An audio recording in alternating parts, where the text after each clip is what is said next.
اللهم صل وسلم وبارك عليه وعلى آله صلى الله عليه. يا سيدي يا رسول الله يا من له الجاه عند الله، إن المسيئين قد جاءوا لذنبي يستغفرون الله. يا سيدي يا رسول الله يا من له جاه عند الله، إن المسيئين قد جاءوا لذنبي يستغفرون الله. يا سيدنا رسلي يا طهير يا غاية قصدي والشاني، صلى عليك العالي القدير في كل وقت وأحياني. يا سيدي يا رسول الله يا من له الجاه عند الله، إن المسيئين قد جاءوا لذنبي يستغفرون الله. يا سيدنا رسلي يا طهير عبد على بابكم هاني، دائم لمعروفكم شاكي في كل وقت وأحياني. يا سيدي يا رسول الله يا من له الجاه عند الله، إن المسيئين قد جاءوا لذنبي يستغفرون الله. اللهم صل وسلم وبارك عليه وعلى آله صلى الله عليه. Bismillahirrahmanirrahim. Selamat datang kembali ke program After Hours dari Masjid Al-Istighfar. InsyaAllah tazkirah kali ini akan disampaikan oleh Ustaz Mukhtar bertajuk Mengenali Kecelakaan Diri. Dipersilakan Ustaz. Alhamdulillah, segala puji syukur kita panjatkan ke hadrat Allah Subhanahu Wa Taala yang telah memanjangkan usia kita untuk kita dapat menghidupkan malam-malam Ramadan dalam keadaan penuh iman dan penuh yakin kepada Allah Subhanahu Wa Taala. Yang mana Allah Subhanahu Wa Taala berfirman di dalam Al-Quran, A'udzubillahi minasyaitonir rajim. Wa ma khalaqtul jinna wal insa illa liya'budun, dan tidaklah aku menciptakan jin dan manusia melainkan untuk beribadah kepadaku. Melainkan untuk beribadah kepadaku maknanya untuk mengenal Allah Subhanahu Wa Taala, mengenal kebesaran dan keagungannya Allah Subhanahu Wa Taala. Seorang hamba akan dapat mengenal Tuhannya apabila dia mengenal dirinya dulu. Maka disebutkan man arafa nafsa faqad arafa rabbah. Siapa yang mengenal dirinya, maka dia akan mengenal Tuhannya. Telah berkata Tuan Syekh Abdul Qadir Al-Jilani qaddasallahu sirra, untuk mengenal diri sendiri, yang pertama, janganlah kita mengambil tahu mengenai diri orang lain. Ambillah tahu mengenai diri kita sendiri. Apabila kita telah mengambil tahu mengenai diri kita sendiri, kekurangan kita, maka mulalah kita dapat merasakan keinsafan, kerendahan diri, dan kita terus menerus melakukan taat kepada Allah dan menjauhi larangan Allah dengan mengikuti Al-Quran dan Sunnah Nabi SAW. Barulah sedikit demi sedikit kita akan dapat mengenal Allah Subhanahu Wa Taala, mengenal Tuhan kita, mengetahui apa tujuan kehidupan kita di atas muka bumi ini, mengetahui bahawasanya dunia ini adalah tempat sementara, akhiratlah jua tempat penantian orang-orang mukmin, di tempat yang mana Allah Subhanahu Wa Taala akan membalas segala kebaikan, pahala yang telah kita lakukan di atas muka bumi ini. Moga-moga Allah golongkan kita dalam golongan ahli syurga, insya-Allah. Allah golongkan kita dalam golongan orang-orang yang beriman, hidup dalam keadaan iman dan mati dalam keadaan iman. Pada bulan Ramadan ini juga kita sedang berusaha, iaitu untuk mengenal diri kita, kekurangan diri kita, supaya kita dapat memperbetulkannya, dan dengan memperbetulkannya barulah kita dapat dekat dengan Allah. Seperti mana seorang student, murid, apabila mereka pergi ke sekolah, guru akan memberikan worksheet atau homework untuk dilakukan. Maka apabila mereka lakukan kesalahan, akan dibetulkan oleh gurunya, dan daripada itu barulah murid itu akan mengetahui akan kesalahannya, dan mereka tidak akan mengulangi lagi kesalahan itu. Maka antara cara-cara untuk kita mengetahui akan kecelaan, kekurangan diri kita, supaya kita dapat lebih mengenali diri kita dan dapat lebih dekat dengan diri kita kepada Allah Subhanahu Wa Taala, iaitu sabda Rasulullah sallallahu alaihi wasallam, "Idza aradallahu bi'abdin khairan, bassarahu bi'uyubi nafsih."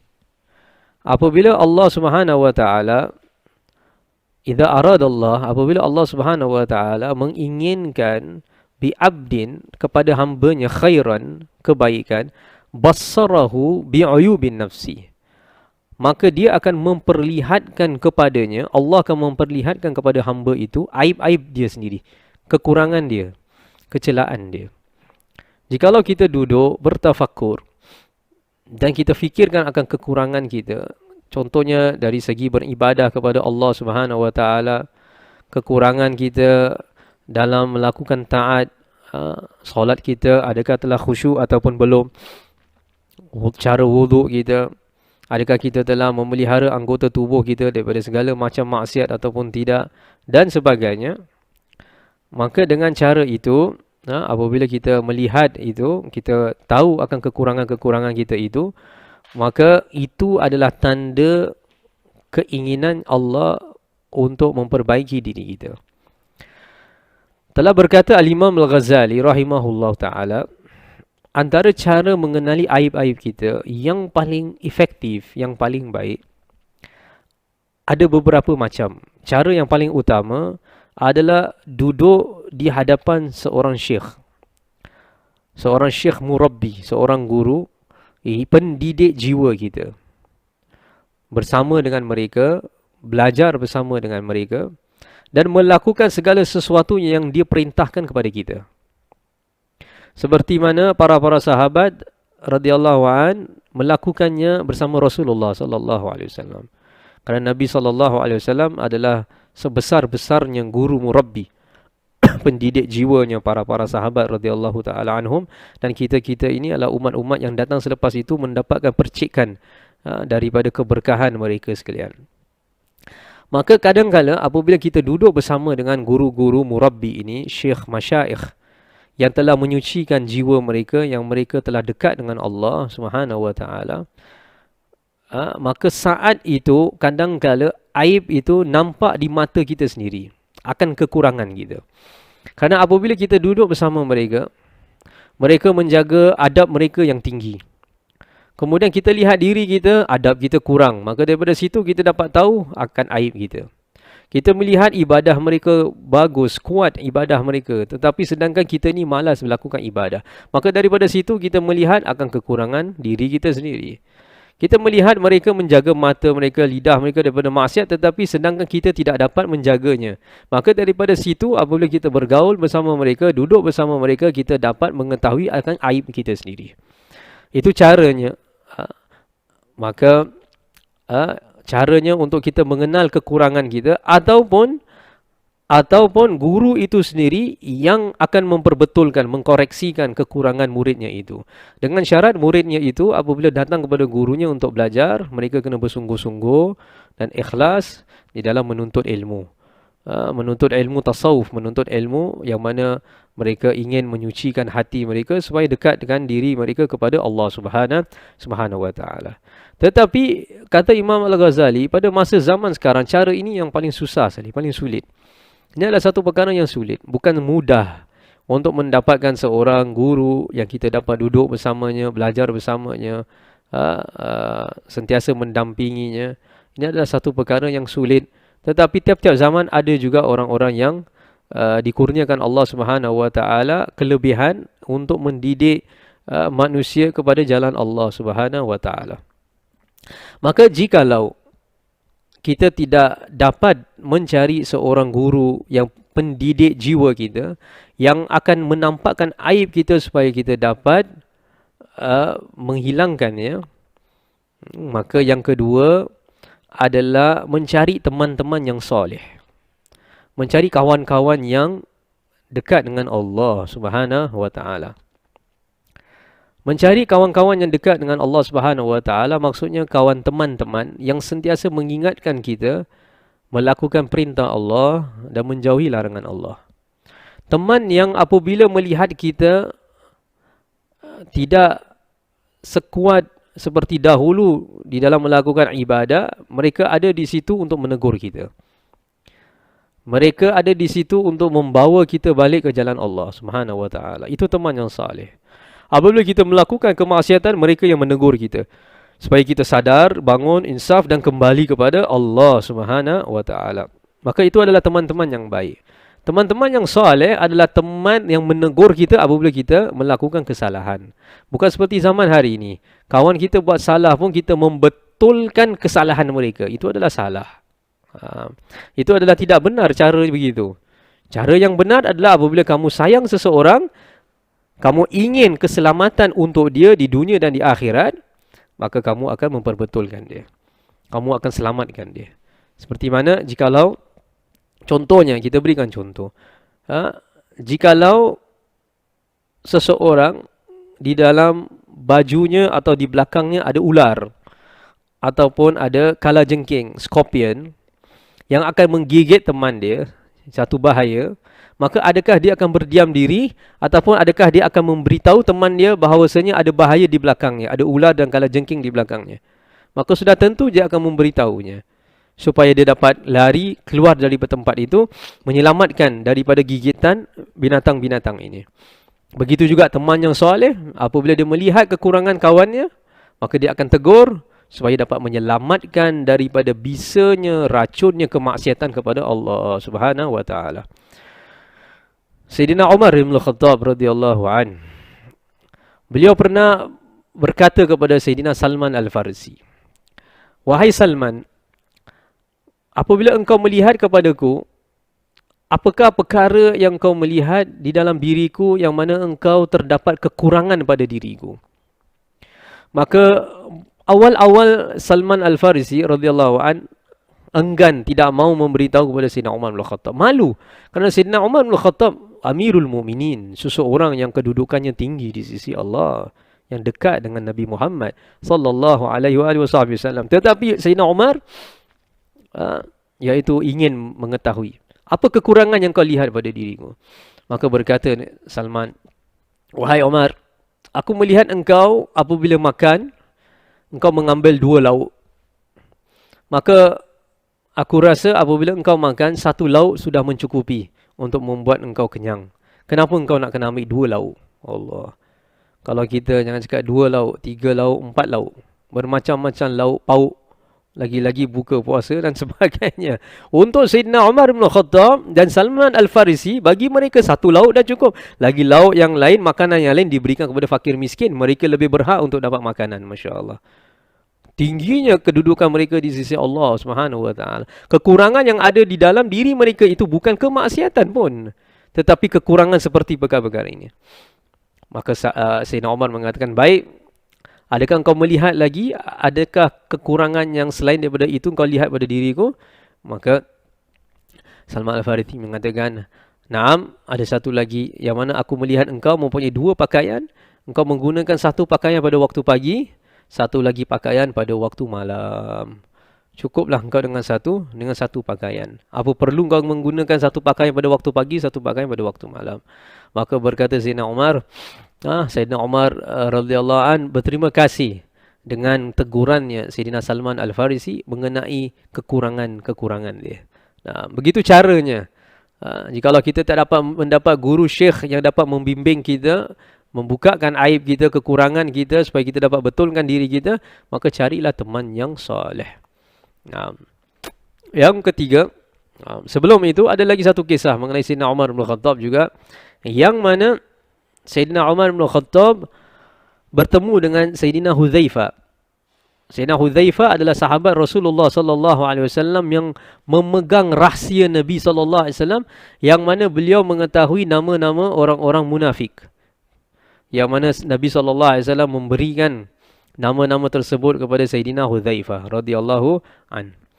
Maka Sayyidina Umar bertanya kepada Sayyidina Hudzaifah radhiyallahu an, apakah kamu melihat di dalam diriku? Sayyidina Umar tanya, apakah kamu melihat pada dalam diriku tanda-tanda kemunafikan? La ilaha illallah. Sudah tentu tidak ada dalam dirinya Sayyidina Umar bin Khattab. Tetapi kerana dia melihat akan kekurangan diri dia, tawadhu'nya Sayyidina Umar bin Khattab, dia takut ada juga ciri-ciri kemunafikan di dalam diri dia. Maka untuk kita pun tidak tahu adakah kita mempunyai ciri-ciri kemunafikan. Apalagi yang lebih dahsyat lagi jika kita menuduh orang lain orang tu munafik. Na'udzubillah min zalik. Sedangkan mungkin sahaja kita mempunyai sifat-sifat munafik yang perlu dibetulkan. Yang mana Rasulullah SAW memberikan bermacam-macam tanda-tanda munafik. Apabila dia bercakap, dia berbohong. Apabila diberikan amanah, dia khianat. Apabila dia janji, dia tak tepati. Allah SWT menyebutkan dalam Al-Quran tanda-tanda ciri munafik, iaitu orang-orang yang la yadhkuruna illa qalila, orang yang tak berzikir melainkan sedikit saja, malas untuk duduk berzikir kepada Allah. Apabila mereka mendirikan solat, mereka dirikan solat dalam keadaan yang malas, iaitu dalam keadaan yang tak khusyuk, dalam keadaan ingin cepat habis dan sebagainya, ataupun melambat-lambatkan solat mereka sehingga akhir waktu dan sebagainya. Maka lihat kepada diri kita, adakah kita mempunyai ciri-ciri begini? Kalau mempunyai ciri-ciri begini, na'udzubillah min zalik, maka itu adalah tanda-tanda kemunafikan. Sehingga kan Nabi SAW mengatakan orang-orang yang tanda-tanda munafik juga adalah mereka merasakan berat untuk solat jemaah, untuk solat subuh dengan solat isyak. Maka adakah kita melakukan solat jemaah untuk subuh dan isyak ataupun tidak? Jikalau kita meninggalkan itu dan pada masa yang sama kita mempunyai kesempatan untuk melakukan solat jemaah tetapi tidak melakukan, maka masih ada tanda-tanda kemunafikan dalam diri kita. Maka perbetulkan diri kita dulu. Kecelaan diri kita perbetulkan sebelum kita melabel orang, sebelum kita merasakan diri kita ni dah hebat, baik dan sebagainya. Maka itu yang kedua. Yang ketiga, apabila kita tidak dapat menemukan teman yang soleh, maka dengarkanlah perkataan orang-orang yang membenci kita. Dengarkanlah nasihat-nasihat mereka. Orang yang benci kita, orang yang dengki. Jangan abaikan seseorang pendengki yang mencari aib-aib dari kaum mukmin. Sebaliknya, ambillah manfaat daripada perkara itu. Karena orang yang dengki dengan kita, orang yang tak suka kita, apa yang dia lakukan? Dia mencari aib. Dia mencari kekurangan. Jadi daripada kita membalas iaitu kebenciannya dengan kebenciannya lebih lagi kepada orang itu, ambil manfaat. Mungkin apa yang dia katakan itu adalah benar. Mungkin dia mencari aib kita, dia beritahu kepada kita akan kekurangan kita, maka itulah caranya untuk kita berbetulkan diri kita. Itulah caranya untuk kita sadar, membukakan mata kita, lapangkan dada kita supaya kita lebih mengetahui akan kekurangan, kecelaan diri kita, sampailah kita dapat memperbaiki diri kita sebelum kita bertemu dengan Allah Subhanahu wa taala. Janganlah kita marah apabila seseorang menunjukkan kepada kita sesuatu aib. Janganlah marah. Biasanya manusia akan marah. Suami kita cakap sedikit mengenai isterinya, kekurangan dia, terus marah isterinya. Ataupun sebaliknya, isteri dia mengatakan aib mengenai suami dia, terus dia marah, menengking, bergaduh dan sebagainya, sampai cerai berai dan sebagainya, antara anak dengan ibu bapa, antara adik beradik dan sebagainya. Subhanallah, ajaib. Maka janganlah kita cepat marah. Harus menjadi orang yang sabar. Harus kita mengetahui bahawasanya dunia ini tempat sementara. Dunia ini tempat untuk kita mencari bekalan untuk akhirat. Dunia ini tempat supaya kita berusaha dengan sungguh-sungguh untuk memperbaiki diri kita. Dan manusia yang sebaik-baik manusia yang telah menunjukkan kita tauladan yang paling baik adalah Nabi Muhammad sallallahu alaihi wasallam. Allah berfirman, laqad kana lakum fi rasulillahi uswatun hasanah. Sesungguhnya pada Rasulullah sallallahu alaihi wasallam adalah uswatun hasanah, adalah contoh yang baik. Liman kana yarjullah wal yawmal akhir, bagi siapa yang beriman kepada Allah dan bagi siapa yang beriman kepada hari akhirat, wa dzakarallaha katsira, dan orang-orang yang banyak-banyak berzikir kepada Allah Subhanahu wa taala.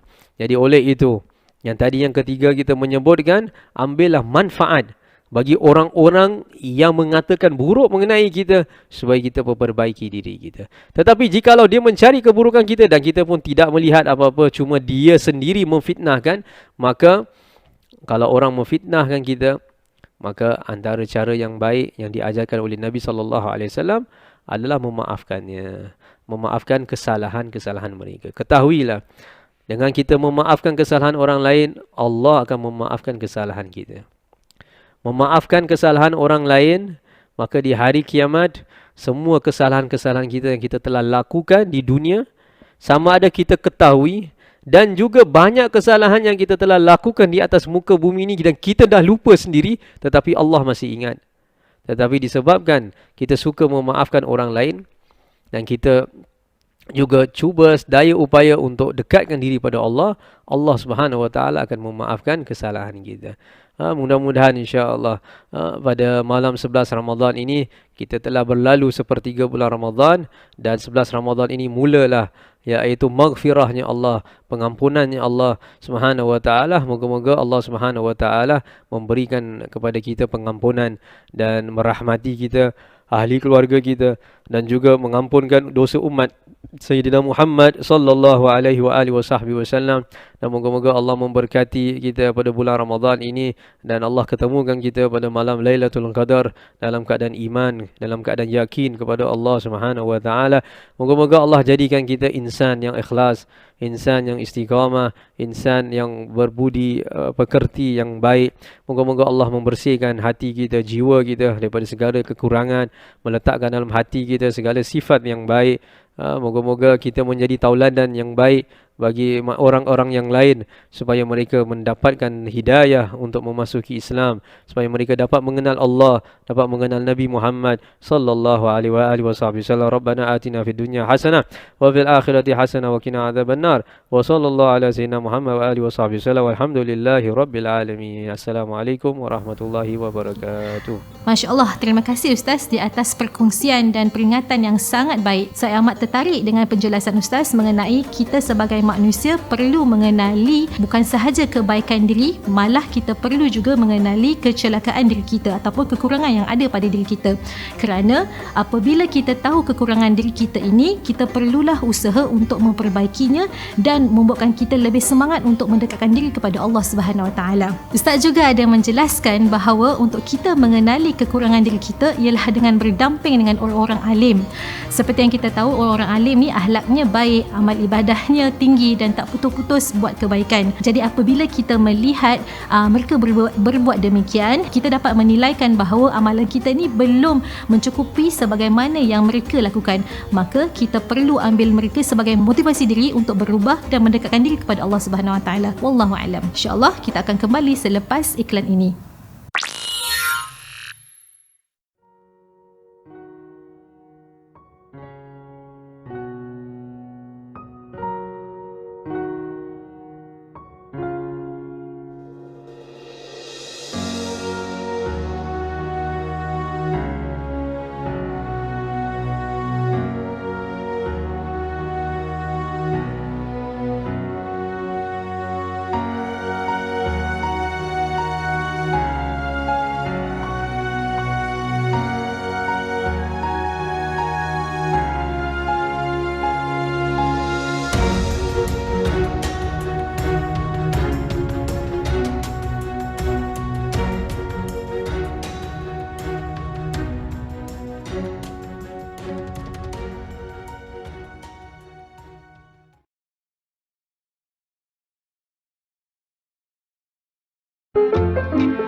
Sedapnya gigit kuku ni. Tapi puasa kan? Batal tak Gigit kuku dalam bulan Ramadan bukan sahaja membatalkan, tapi dia unhygiene. Maksudnya kalau gigit betul-betul sampai dalam-dalam, sampai kita kalau sampai jari dalam-dalam, boleh membatalkan. Tapi kalau dia hanya kat luar, macam tadi saya tengok Cik Kak tu dia cuma hanya kat luar-luar kan, InsyaAllah tak ada apa-apa lah. Cuma it's bad habit lah, not good lah. Alhamdulillah, kita kembali ke program tilawah Al-Quran. Hari ini insya-Allah kita akan mendengar bacaan daripada surah Al-Fajr oleh Ustaz Maznan. Surah Al-Fajr ini terdiri daripada 30 ayat. Surah Al-Fajr termasuk dalam golongan surah Makiyah. Nama Al-Fajr diambil dari kata fajar yang artinya waktu fajar daripada ayat pertama. Surah Al-Fajr ini terdapat 3 temah besar. Pertama, setelah bersumpah, Allah mengisahkan tentang umat terdahulu yang mendustakan para utusan-utusannya serta menjelaskan kondisi yang menimpa mereka akibat dari sikap sombong mereka. Kedua, surah Al-Fajr membicarakan tentang hukum Allah yang ada di dunia ini, iaitu cubaan yang akan dijalani setiap manusia dari kesenangan atau kesulitan, kelapangan atau kesempitan hidup, kemiskinan dan tabiat manusia yang sangat mencintai harta dan dunia. Yang ketiga, surah Al-Fajr ditutup dengan pembicaraan tentang hari akhirat. Maka dengarkanlah. Bismillahirrahmanirrahim. Wal fajri wal layalin ashrin wasyaf'i wal watri wal layli idza yasr. Hal fi dhalika qasamun lidhi hijr. Alam tara kaifa fa'ala rabbuka bi'ad. إرم ذات الإماد التي لم يخلق مثلها في البلاد وثمود الذين جابوا الصخر بالواد وفرعون ذي الأوتاد الذين طغوا في البلاد فأكثروا فيها الفساد فصب عليهم ربك سوط عذاب إن ربك لبالمرصاد فأما الإنسان إذا ما ابتلاه ربه فأكرمه ونعمه فيقول ربي أكرمن وأما إذا ما ابتلاه فقدر عليه رزقه فيقول ربي أهانن كلا بل لا تكرمون اليتيم ولا تحاضون على طعام المسكين وتأكلون التراث أكلا لما وتحبون المال حبا جما كلا إذا دكت الأرض دكا دكا وجاء ربك والملك صفا صفا وجيء يومئذ بجهنم يومئذ يتذكر الإنسان وأنى له الذكرى يقول يا ليتني قدمت لحياتي فيومئذ لا يعذب عذابه أحد ولا يوثق وثاقه أحد يا أيتها النفس المطمئنة ارجعي إلى ربك راضية مرضية فادخلي في عبادي وادخلي جنتي